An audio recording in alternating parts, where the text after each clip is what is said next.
I'm Dr. Celine Gounder. And I'm Ron Klain. And this is Epidemic.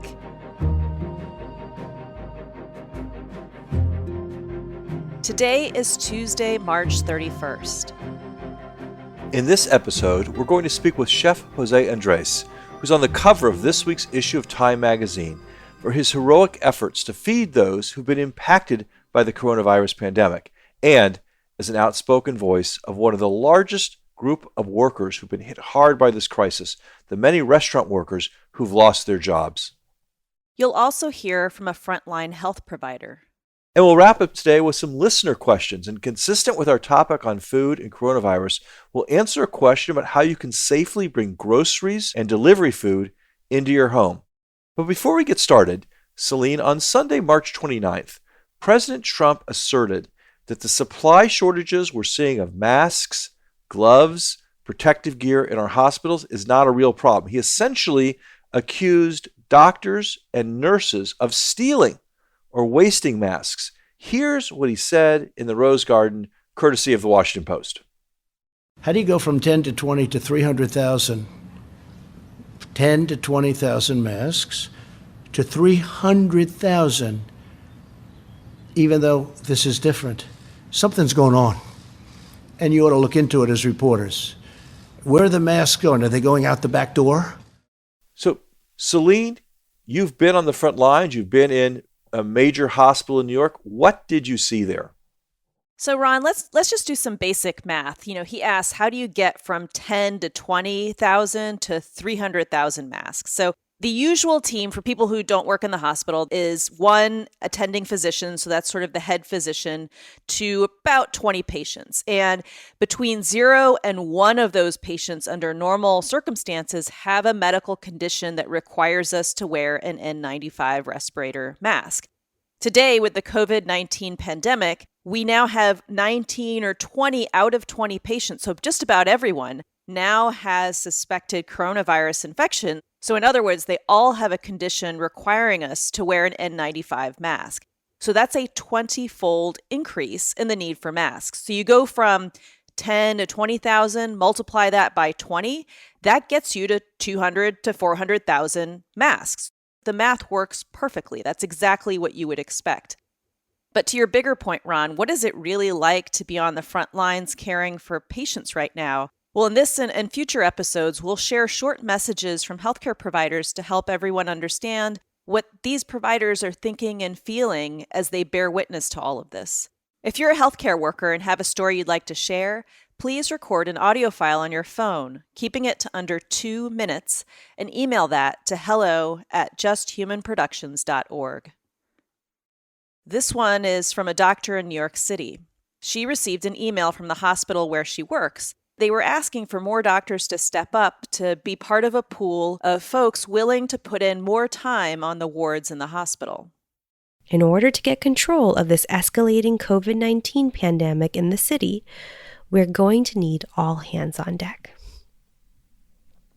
Now, I am a hospitalist, but I'm pregnant.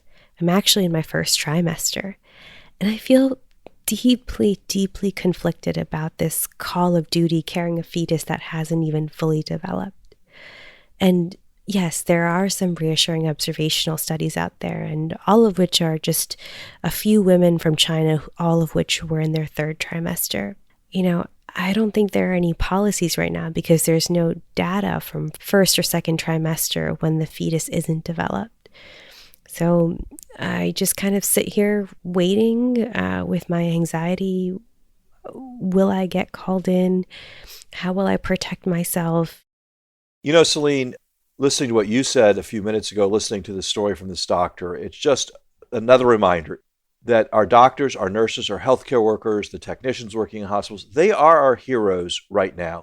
And here the president accused them essentially of theft in the Rose Garden, to hear people put pressure on these healthcare workers to do things they feel uncomfortable with. That's just wrong. And everyone like me who is not a healthcare worker needs to use our voices to stand up for these people who are literally putting their lives on the line to take care of the rest of us.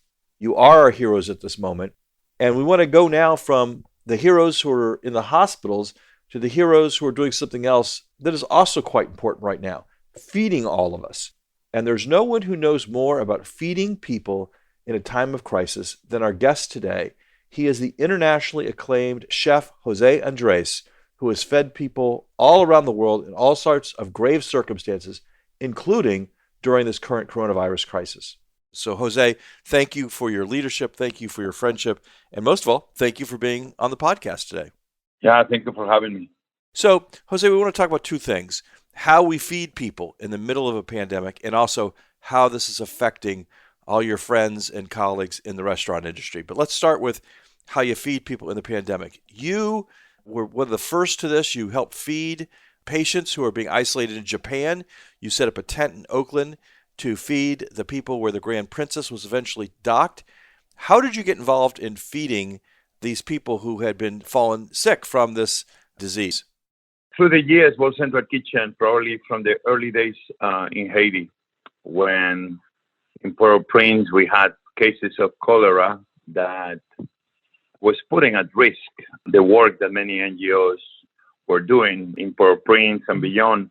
When I began feeding there in some camps, I began understanding the necessity of protecting the cooks, but also protecting the people we were feeding and making sure that nobody in our system would be part of spreading cholera.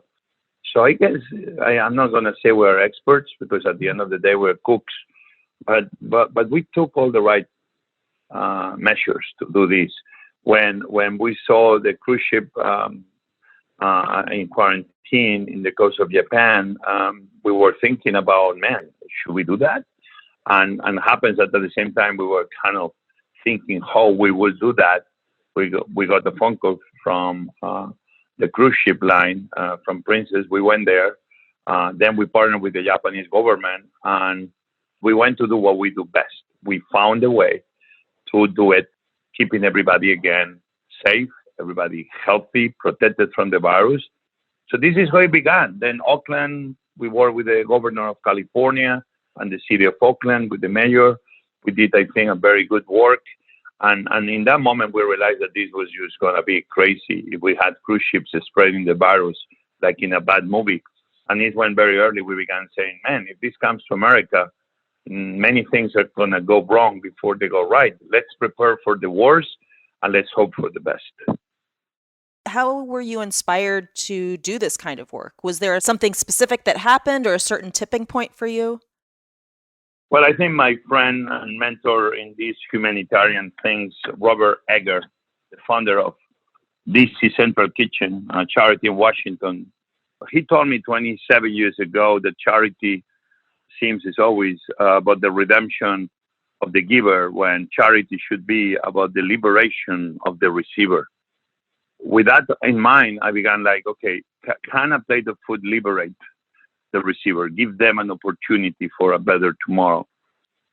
So when the earthquake hit Haiti, Port-au-Prince, I was in the Cayman Islands, and I was on vacation. I had the sense of I was powerless. I was like, it was happening so close to us, and I wish I was there. And then when I came back Washington, D.C., a few weeks later, I got with few friends. I landed in Dominican Republic. I drove all the way to Port-au-Prince, and I found a local NGO, and I began cooking. And I realized then that cooking is always an afterthought, that we don't take food seriously enough to be part of the solution and not part of the problem. And it's when the idea of just creating World Central Kitchen made a lot of sense to me.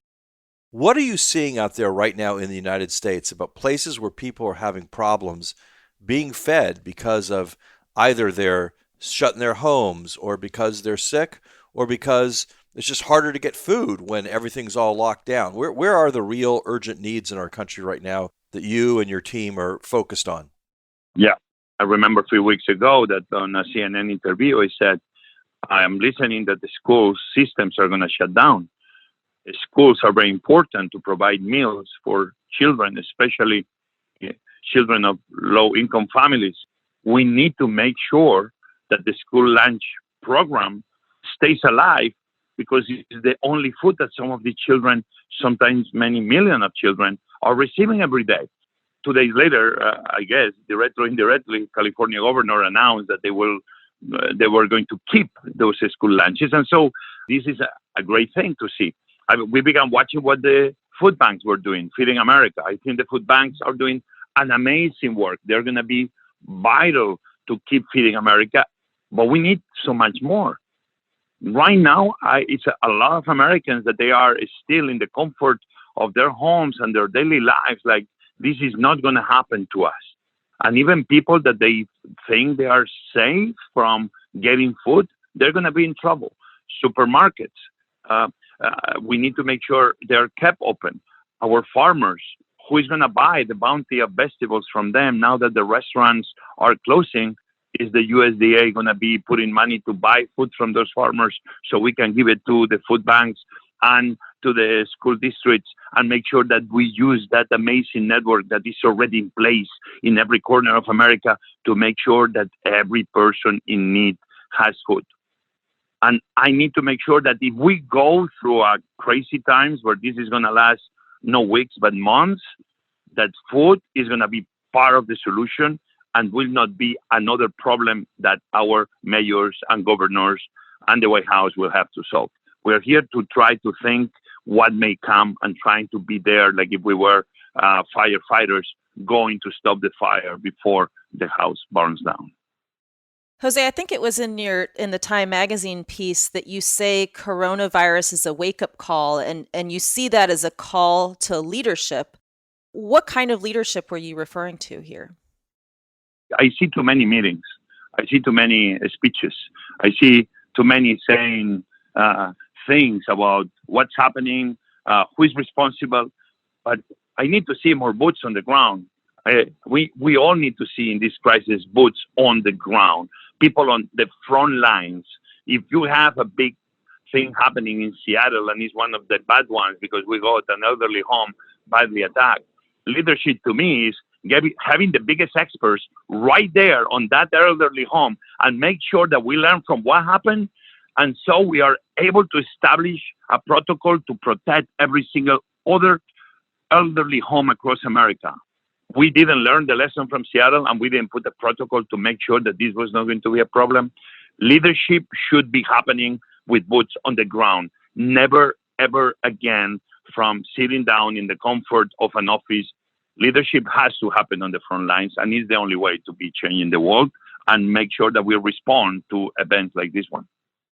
Well, and speaking of leadership, Jose, once again, your leadership here has been incredible, and it includes you turning your restaurants into community kitchens. How's that going? I think today we are going to be doing roughly 125,000 meals across America in very strategic places. Community kitchens was a plan to say restaurants transforming into community kitchens are going to be playing a vital role in every neighborhood of America to provide basic food relief for people in need. And obviously, if you can, you pay. But if you cannot pay, that's fine. No questions asked. But we went beyond that. We are trying to open, obviously, some convention centers ahead of whatever may happen because I think we have to. Here in D.C., we're trying to open the convention center kitchen where everybody we will put in, I want them to be tested. I want them to stay inside. And their service to the country will be that those young cooks and distribution teams will stay for 21, 28 days inside a safe haven kitchen where they will be all clean, all perfect, in perfect health, but they will never get in contact with anybody with the outside world. This way, I can provide to a mayor or to a governor a place that can produce 50, 100, 200,000 meals a day and deliver to hospitals that may be in trouble because maybe the kitchens stop working because nobody shows up to work, the first responders, firefighters, police doing work, etc., etc. So this is the kind of thinking that we do. Jose, could you just describe for us what these community kitchens look like for people who've never been to one? Number one, we reduce the density of the people in the restaurant enormously. What you're going to find is that kitchens, restaurants that will have 50 or 60 people working on them, all of a sudden, you only have 3-4 people in the kitchen having protective gear. We're going to have a very specific way for you to wait online, keeping everybody 6 feet away. with holes we paint on the floor. We're going to have information in the walls telling you what you should be doing. Stay home, keep away, wash your hands, etc. We're going to create a system that you don't have to be touching credit card or money, and that you can use in your phone to see the menu and doing payment and everything. Jose, one of the worst affected hospitals in New York City right now is Elmhurst Hospital in Queens. And it actually did not surprise me, because if you look at where people who are still having to go to work to support their families, to put food on the table, to pay their rent, they tend to live in places like Queens and some of the other outer boroughs, not in Manhattan. Restaurants are closed to the public in New York City right now, but many are still providing takeout and delivery service. So how is COVID-19 affecting restaurant workers right now? Well, listen, number one, I don't know how this will shape my business, but the day I decide close, I offer all my direct TFG employees at the headquarters, cooks, waiters, managers, everybody, we offer 4 weeks, full salary and full benefits. This was a way to say we are all in this together, but I'm supporting you to stay home. So for me, this was very important. I'm taking very seriously that my teams, my family at work, my employees will go through this pandemic healthy.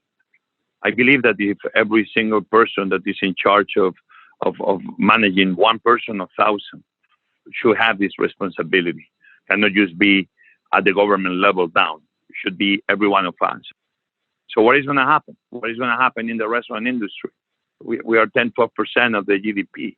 More than 90% of the money that comes into a restaurant goes into the local economy, because we pay the farmers and the truck drivers and waiters and cooks and bartenders and managers and the designers and the architects and the guys that do the cleaning.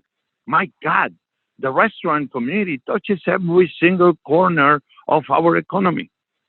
I'm realizing that now this woman that is in the supermarket cashing you out, all of a sudden she's a hero, because she's feeding one family at a time by taking the payment, and she's putting herself at risk. All of a sudden, everyday people that sometimes our system seems not to care for them, sometimes undocumented, more than 11 million that they're going to be right now feeding America and providing aid and relief to America. All those unsung heroes, they are going to be the ones through these hard times in the weeks ahead that are going to be making sure that America is fed and that America keeps moving forward.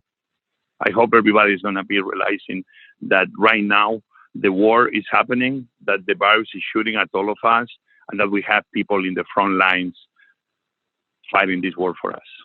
Well, Jose, we're going to let you get back to your important work, but it's the greatest indication of a hero that he talks about other people as heroes. And I think everyone listening to this knows what heroic work you and your team are doing. I want to close just by asking everyone who's listening to go to wck.org/Chefs for America. That's WCK for worldcentralkitchen.org/Chefs for America. There's an easy button to click to donate to support this important work. I'm a big supporter of it. I hope everyone listening is a big supporter of it. And most of all, Jose, I join everyone in this country in thanking you for your incredible leadership, generosity, and hard work to get us through this. Thank you, Jose. Thanks very much. Thank you. Thank you to you for being such a light in these moments. Thank you.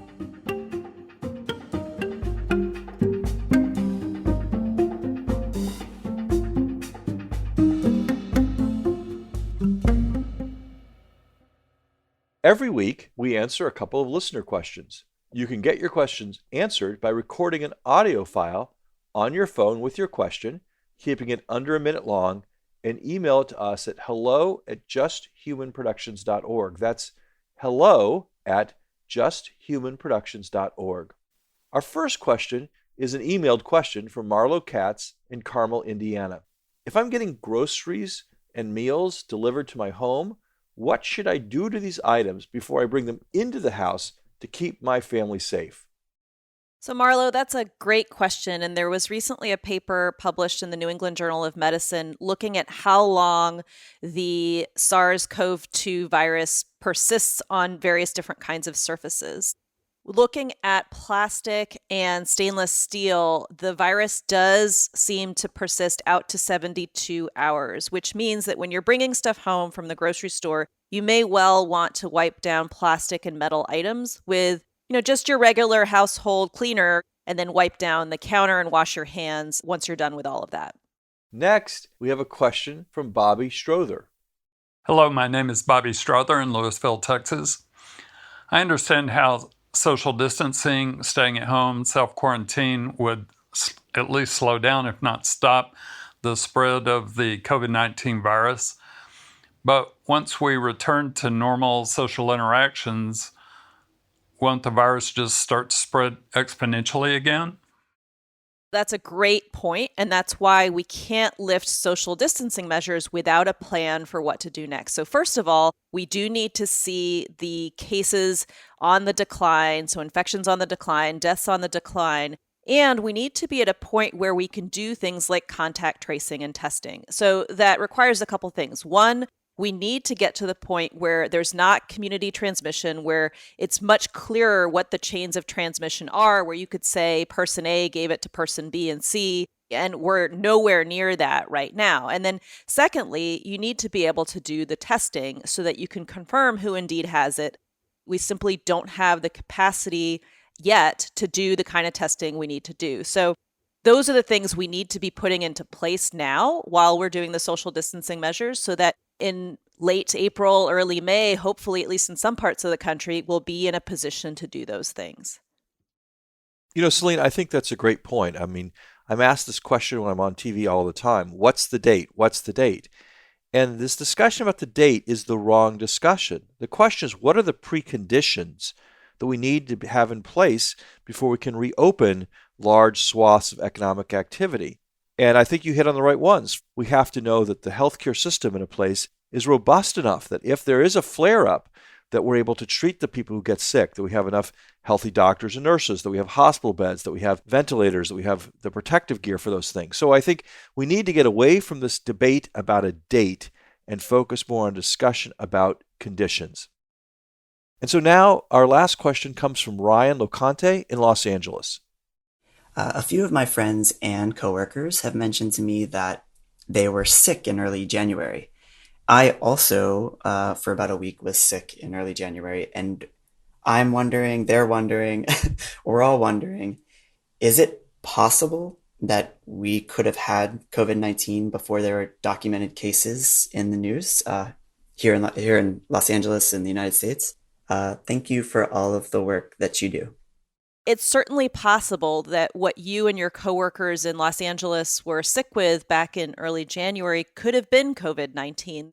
It's quite plausible that we did start seeing cases here in the United States in early January, given the tempo of transmission back in China, and that you have a lot of people who are traveling between various countries around that time of year, around Christmas and the New Year. So it's certainly possible. Eventually, when we have what are called serology tests, which is where we can check antibody levels, we may be able to confirm that for you. But right now, I can't tell you for sure. And Celine, don't you think this is very important that we develop these antibody tests, because we're going to want to know who had the virus and who therefore is likely, though not yet proven, but likely to be immune to further outbreaks of the virus as it kind of comes back at various iterations over the course of the next year, year and a half. Well, Ron, I think that's a great point. I think this is precisely the kind of testing we really do want available when we lift social distancing measures, because that would be able to tell us much more accurately who is still susceptible, who's already had it, who's presumably immune, because those are the people you could put back to work safely. I think the problem with saying, well, we're just going to have it be young people, people without chronic medical conditions, that's a bit too crude of a way of saying these people are safe to go back to work. And plus, if they're not immune, they can continue to contribute to spread of the disease. So I think having those antibody tests is really going to be crucial in the next phase of our controlling all of this.